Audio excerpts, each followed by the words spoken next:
Hi, we're the Sharp Things, and we're on A-Sides with John Chattman.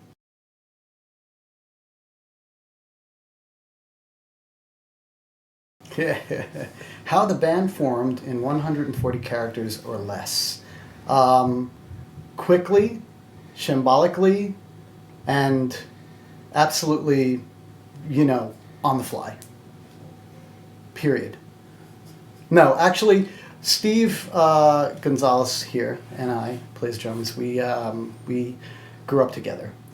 We played in various incarnations of various bands over a long period of time, and then got sick of them. And then right around 1995, 96, I started to write songs that had nothing to do with anything we had been doing previously. And I was basically just playing them to friends in my house. And then finally, I decided that I was going to take the step and play them to people, and I needed someone to help me do that, and this guy was the closest one to me, and luckily he said yes. And reluctantly. Reluctantly he said yes. And I think we're getting just over 140 characters, but we went and we played a show at the Sidewalk Cafe, and this gentleman, Mr. Jim Sandu, plays guitar with us now and has for all this time, was there to see us, and he walked up to us and said, "You should form a band." And I said, "It's a good idea."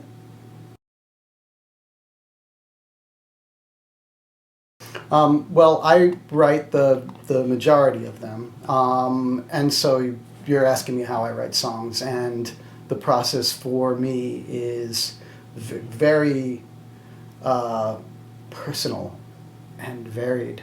For the most part, I generally come up with songs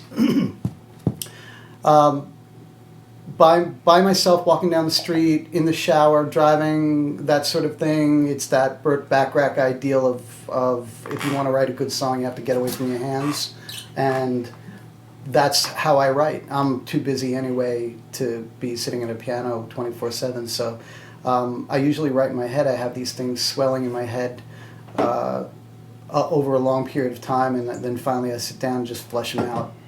Then there's this sort of this cognitive, invasive process that happens, and I write, and then I bring the songs to the band, and we all work on the arrangements together, which is a lovely process. And it's one sort of, it's exclusive to me. Like, the joy of that is kind of exclusive to me because the songs existed in my head for the most part for a long, could be sometimes for years. And then I bring them down and suddenly they come to life, and I have this epiphany of how they could sound when other people affect them. So, yeah, it's a great thing.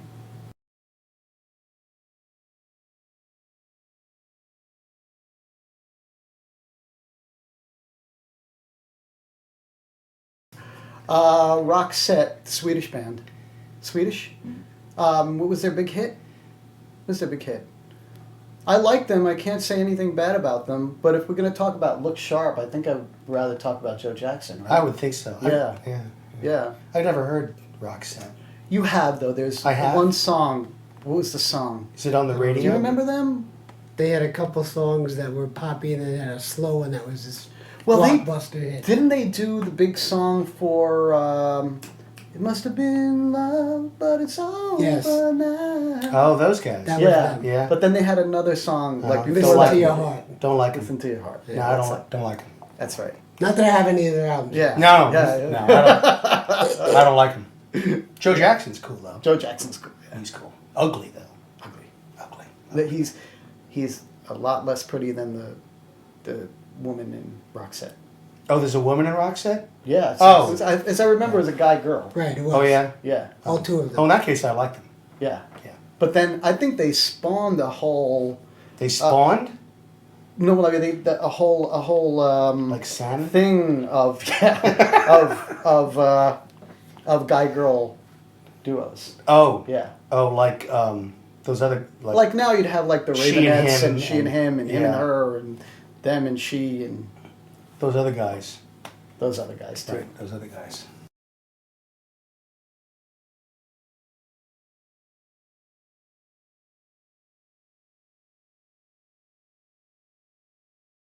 In my many years as someone who's worked in the music industry and worked around a lot of amazing artists, I have to say that hearing the artists that I've worked with over time actually talk about their processes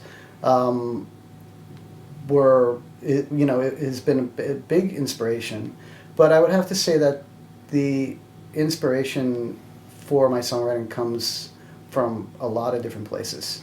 It comes from my life and my experiences. It's very simple. And the lives and experiences of other people, usually close to me, but sometimes just things that I am completely... Did you ever write about over. him? Did you ever write about him? I have. You I have? have written about him, yeah. What about me? Yes, I have.